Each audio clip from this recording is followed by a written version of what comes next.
Hello बच्चों, तो आज हम लोग पढ़ेंगे question number 10, question number 11 and question number 12 exercise 3.5 का। तो शुरू करते हैं।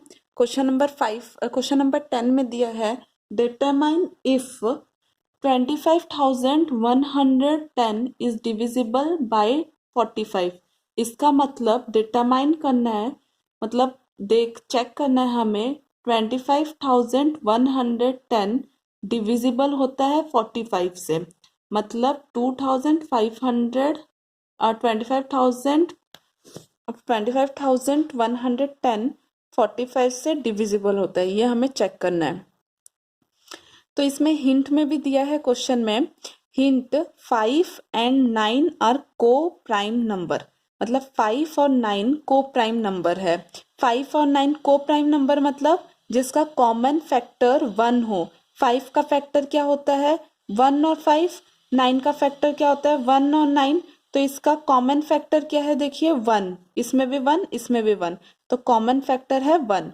तो हिंट में है 5 and 9 are coprime number. यहाँ तक पढ़ लिया। Test the divisibility of the number by 5 और एंड 9। मतलब 5 और 9 का जो नंबर, 5 और 9 जो नंबर है उसको लेकर हम डिविजिबिलिटी रूल चेक कर सकते हैं। मतलब 5 और 9 में अगर ये नंबर आता है तो 45 में भी आता होगा। कैसे? वो हम बताते हैं। देखिए यहाँ पे दिया है 45, तो 45 मतलब 5 मल्टीप्लाई 9, 5 9 जा 45। तो 5 और 9 को प्राइम नंबर है, तो यहाँ पे हम लोग लिख देंगे 5 फैक्टर्स ऑफ 5। देखिए 1 और 5 ही है और 9 का 1 और 9 है, तो ये वाला दोनों 1 1 कॉमन फैक्टर है। तो यहाँ पे हम लिख देंगे 5 and 9 are coprime number. 5 and 9 are coprime number. तो ये को प्राइम नंबर है। तो अब अगर 5 के टेबल में 25,110 5 के टेबल में आता है और 9 के टेबल में भी 25,110 आता है, तो वो 45 के टेबल में भी आएगा, क्योंकि वो तो को प्राइम नंबर है इसीलिए। तो फिर फर्स्ट हमें चेक करना होगा 5 का डिविजिबिलिटी रूल ऑफ 5। 5 का डिविजिबिलिटी रूल से हमें चेक करना पड़ेगा। तो यहाँ पे दिया है 25,110, यहाँ पे एंड विथ, ये खत्म हो रहा है, ends with 0 0। It means it means it means 25,110 is divisible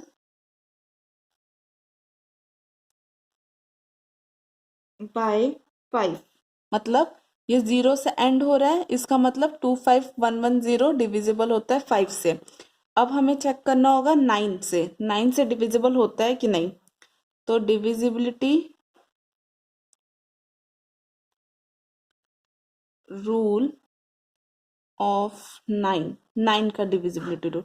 9 का डिविजिबिलिटी रूल में क्या होता है? सारे जो डिजिट है नंबर के उसको हमें प्लस करना पड़ेगा, +0। तो इसको प्लस करने से आ रहा है 2 + 5 7 8 9 9।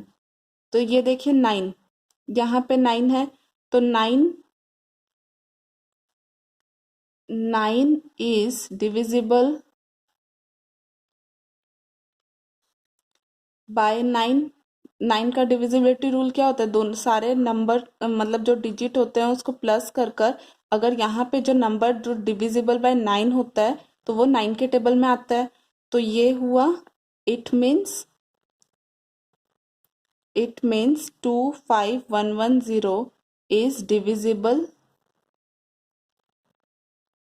by 9। इसका मतलब 25,110 5 के टेबल में भी आता है और 9 के टेबल में भी आता है, तो दोनों के टेबल में 25,110 आता है। सो since the number since the number 25110 is divisible by both 5 and 9, मतलब since ये नंबर जो 25110 डिविजिबल होता है 5 और 9 से, दोनों से होता है, so 25110 is divisible by 45। ये 5 और 9 से डिविजिबल होता है तो इसका मतलब ये 45 से भी डिविजिबल होगा। तो यहाँ पे क्वेश्चन नंबर 10 खत्म हो गया। आई होप आपको क्वेश्चन नंबर 10 समझ आया होगा। अब चलते हैं क्वेश्चन नंबर 11 में। क्वेश्चन नंबर 11 है 18 is divisible by both 2 and 3, मतलब 18 डिविजिबल होता है 2 और 3 दोनों से। तो इसका मतलब 2 के टेबल 18 जो है डिविजिबल होता है 2 से भी और 3 से भी। तो it is also divisible by 2 into 3 6, मतलब इट ऑल्सो डिविजिबल, मतलब 18 2 और 3 दोनों से डिविजिबल होता है। तो इसका मतलब क्या ये है कि 2 इंटू 3 दोनों को मल्टीप्लाई करने से आता है 6, तो 6 से भी 18 डिविजिबल है। तो वैसे ही similarly a number is divisible by both 4 और 6, मतलब एक नंबर है, ए नंबर माने एक नंबर है, एक नंबर मतलब जैसे n एक नंबर है, तो वो डिविजिबल होता है, वो डिविजिबल होता है 4 और 6 से, 4 और 6 से डिविजिबल होता है। तो कैन वी से डेट, क्या हम बोल सकते हैं कि द नंबर मस्ट ऑल्सो भी डिविजिबल बाय 4 इंटू 6 24, मतलब ये नंबर 4 और 6 से डिविजिबल होता है। तो क्या हम बोल सकते हैं कि ये नंबर 24 से भी डिविजिबल होता होगा। जैसे यहाँ पे दिया है 18 डिविजिबल होता है 2 और 3 से, तो यहाँ पे दिया है 2 और 3 इंटू करने से आता है 6, तो 18 2 से भी डिविजिबल होता है, 3 से भी डिविजिबल होता है, 6 से भी डिविजिबल होता है। वही यहाँ पे दिया है n दिया है, तो ये डिविजिबल होता है 4 से, 6 से हो रहा है, तो क्या ये 24 से भी होगा क्या? क्वेश्चन ये पूछा है। Can we say that the number must also भी divisible by 4 into 6 is equal to 24, ये नंबर 24 से भी डिविजिबल होगा क्या? इफ नॉट, अगर नहीं होगा तो give an example to justify your answer, मतलब एक एग्जाम्पल देना है। अगर नहीं होगा तो एक एग्जाम्पल देना है कि ये कैसे नहीं हो रहा है, एक एग्जाम्पल देना है आपको। तो फर्स्ट देखिए ये वाला जो नंबर है ये 2 और 3, इसके लिए जो नंबर दिया है, तो ये देखिए को प्राइम नंबर है। को प्राइम मतलब जिसके फैक्टर ओनली 1 होगा, कॉमन फैक्टर ओनली 1 होगा। और ये वाला 4 और 6, देखिए ये वाला 4 और 6 जो दिया है वो को प्राइम नहीं है, तो इसमें कॉमन फैक्टर होता है 2 भी होता है एक। तो फिर यहाँ पे ये दोनों में यही डिफरेंस है, ये वाला जो है यहाँ से इतने तक जो दिया है वैल्यू, ये है को प्राइम नंबर। लेकिन यहाँ पे ये जो दिया है क्वेश्चन में जो पूछा है वो है को प्राइम नंबर नहीं है। तो ये वाला क्या है, को प्राइम है, ये वाला क्या है, को प्राइम नंबर नहीं है। तो यहाँ पे हम लोग लिखेंगे, क्वेश्चन से ही लिखेंगे, अ नंबर इज डिविजिबल, यहां से मैं लिख रही हूं, अ number is divisible by if A number, अगर एक नंबर डिविजिबल होता है बाय बोथ 4 एंड 6, इसका मतलब इफ मतलब अगर ये नंबर डिविजिबल होता है 4 और 6 से, देन वी कैन नॉट, मतलब नहीं बोल सकते हम लोग, we can not say that the number must, number एनो नहीं है, ये नंबर है, must all, then we cannot say that the number must be divisible bye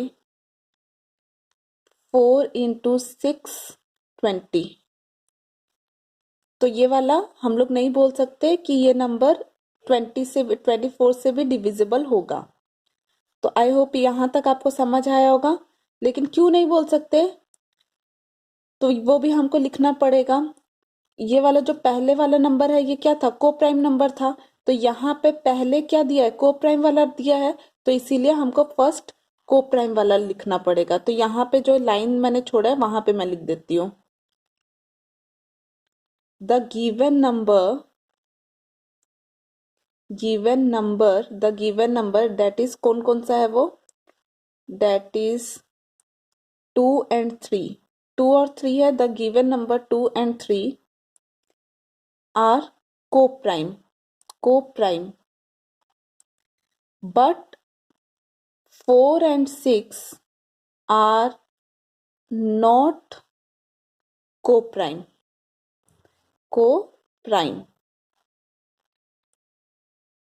so so यहाँ पे हम लोग ऐसे भी लिख सकते हैं, a given number 2 and 3 are coprime but 4 and 6 are not coprime. ये वाला को प्राइम नहीं है। सो अगर आप ये वाला लाइन लिखते हैं तो इफ हटा दीजिएगा। So if a number is divisible by both 4 and 6, then we cannot say that the number must be divisible by 24। I hope आपको इतना समझ आया होगा। मतलब यहाँ पे फर्स्ट को प्राइम का, इसीलिए मैंने ये वाला स्टेटमेंट फर्स्ट लिखा। द गिवन नंबर 2 and 3, ये दोनों नंबर आर को प्राइम है, बट 4 और 6 ये वाला उसके बाद ये स्टेटमेंट है, इसीलिए ये वाला स्टेटमेंट नेक्स्ट लिखा मैंने। 4 and 6 are not coprime, ये को प्राइम नहीं है, ये को प्राइम है, तो इसीलिए मैंने लिख दिया 2 and 3 आर को प्राइम। ये नहीं है तो मैंने लिख दिया are not coprime. So similarly की जगह so number is divisible by both 4, so a number is divisible by, उसके बाद सारा क्वेश्चन से a number is divisible by both 4 and 6। We can दिया है, इसलिए we can not say that the number must also be divisible by 4 into 6 is equal to 24। उसके बाद दिया है, अगर नहीं है तो एग्जाम्पल देकर बताइए। फॉर एग्जाम्पल, तो यहाँ पे मैं लिख देती हूँ फॉर एग्जाम्पल। एक एग्जाम्पल सोचिए जो 4 और 6 में एक नंबर आता हो जो 24 में ना आता हो, ऐसा कोई नंबर। तो अगर मैं सपोज लेती हूँ, अगर मैं लेती हूँ, सोचिए 36, 6 के टेबल में 36 आता है, 6 6 जा 36।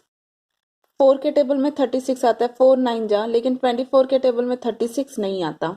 इसीलिए for example 36, for example 36 are divisible by 4 and 6। मतलब 36 4 और 6 से डिविजिबल होता है, बट नॉट 24, बट 24 से नहीं होता। तो आई होप आपको क्वेश्चन नंबर 11 समझ आया होगा। अब हम चलते हैं क्वेश्चन नंबर 12 में। क्वेश्चन नंबर 12 में दिया है, I am the smallest number, मैं एक छोटा नंबर हूं, स्मॉलेस्ट नंबर एक छोटा नंबर हूं, हैविंग 4 डिफरेंट प्राइम फैक्टर, जिसका 4 अलग अलग प्राइम फैक्टर है। कैन यू फाइंड मी, क्या आप ढूंढ सकते हो मुझे। ये एक पहेली जैसा है। तो यहाँ पे देखिए, यहाँ पे क्या है, I am a smallest number, ये एक छोटा नंबर है। तो स्मॉलेस्ट नंबर, छोटा नंबर सबसे स्मॉलेस्ट क्या है, यहाँ पे हैविंग 4 डिफरेंट प्राइम फैक्टर दिया है। तो ये वाला अगर छोटा नंबर होगा तो वही प्राइम फैक्टर भी उसका छोटा ही होगा। अगर किसी भी नंबर का प्राइम फैक्टर आप निकालेंगे, ये वाला अगर छोटा नंबर है तो ये भी छोटा ही नंबर होगा, बड़ा तो होगा नहीं है। तो ये वाला क्या है, 4 डिफरेंट प्राइम फैक्टर, ये भी छोटा होगा। तो यहाँ पे मैं लिख देती हूँ स्मॉलेस्ट 4 डिफरेंट प्राइम फैक्टर।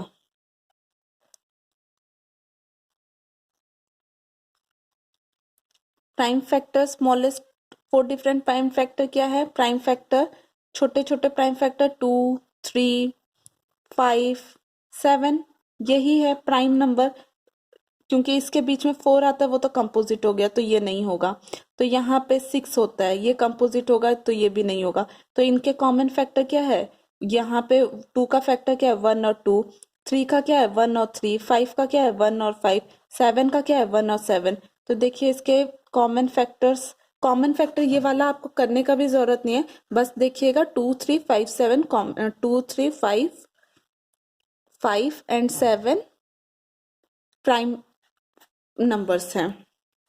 इसका देखिएगा कॉमन फैक्टर भी देख लीजिएगा 1 ही है, मतलब कंपोजिट नंबर मैंने कुछ ऐड नहीं किया, सारे प्राइम नंबर्स ऐड किए। 2, 3, 5, 7। आपको यहाँ पे स्मॉलेस्ट लेना है क्योंकि यहाँ पे स्मॉलेस्ट दिया हुआ है, तो यहाँ पे भी आपको स्मॉलेस्ट लेना है। उसके बाद दिया है, तो अब आपको वो नंबर फाइंड करना है। स्मॉलेस्ट नंबर जो दिया है आपको, ये वाला जो पूछा है, वो नंबर आपको फाइंड करना है। तो जो नंबर फाइंड करना होता है, मतलब जो निकालना होता है, उसको बोलते हैं रिक्वायर्ड नंबर।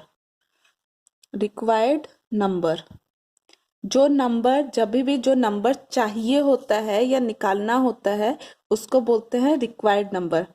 तो यहाँ पे रिक्वायर्ड नंबर क्या है? 2 इंटू 3 इंटू 5 इंटू 7, मतलब 2 मल्टीप्लाई 3 मल्टीप्लाई 5 मल्टीप्लाई 7। तो ये वाला मल्टीप्लाई करने से क्या होगा? 2 3 जा 6, 6 5 जा, यहाँ पे 2 3 जा 6, यहाँ पे आया तो 5 मल्टीप्लाई 7, 5 6 जा 30, 30 मल्टीप्लाई 7, 210। तो यहाँ पे आया 210। तो ये स्मॉलेस्ट नंबर क्या है? रिक्वायर्ड नंबर क्या है? 210। तो आई होप आपको ये समझ आया होगा। अगर आपको कुछ डाउट है तो आप कमेंट सेक्शन में मुझसे पूछिएगा, मैं आपको वहां पे क्लियर कर दूंगी, नहीं तो उसके ऊपर मैं वीडियो बना दूंगी। तो यहाँ पे क्वेश्चन नंबर 10, क्वेश्चन नंबर 11 और क्वेश्चन नंबर 12 आपका हो गया सॉल्व। तो एक्सरसाइज 3.5 आपका खत्म हो गया। अब नेक्स्ट हम लोग करेंगे एक्सरसाइज 3.6। आई होप आपको ये वीडियो पसंद आया होगा। अगर आपको पसंद आया है तो लाइक करिए और अपने फ्रेंड्स के साथ शेयर करिएगा और सब्सक्राइब करिएगा ताकि मेरा लेटेस्ट वीडियो आपको मिल जाए।